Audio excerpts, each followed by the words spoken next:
Hi everyone, my name is Dr. Jeffrey Ng. I am a clinical psychologist and the director for Fordham's Offices for Counseling and Psychological Services, which is the primary on-campus mental health services for our students. I've been at Fordham since 2008, so almost 13 years now, unbelievably. And I really do appreciate having this Magis Minute opportunity to reflect on what has kept me here all these years.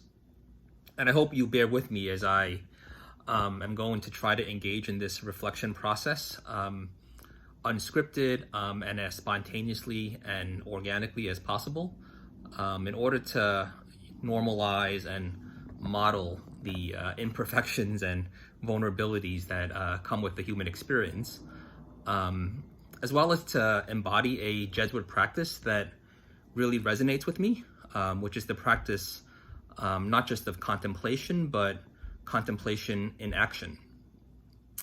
So I didn't grow up in a Catholic family or environment. In fact, I knew practically nothing about Jesuit principles, values, or education until I started working at Fordham in 2008. I've of course come to learn quite a bit about what a Jesuit education entails since that time.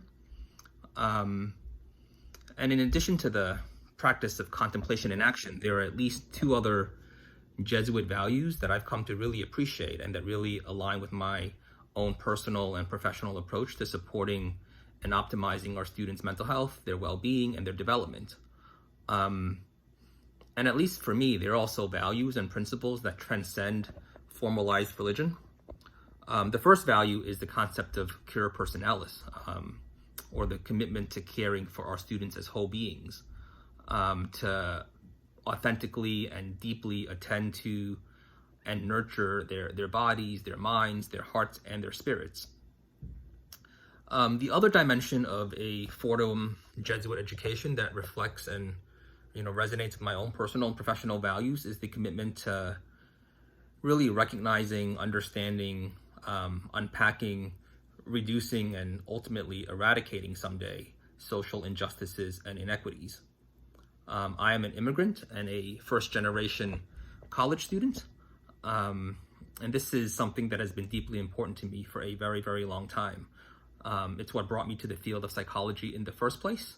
I really wanted to address mental health disparities and inequities in our world, and I'm really, really grateful that I work at an institution like Fordham where I'm not only able to do so on campus and in our communities, but at an institution that wholeheartedly supports me in doing so, which probably goes without saying is especially important right now in the midst of the heightened and long-standing injustices that we are all witnessing and that we know have a significant impact on our students. So with that said, I'm aware that I've gone over my allotted time, and I'll just end by saying thank you to everyone for taking the time to listen.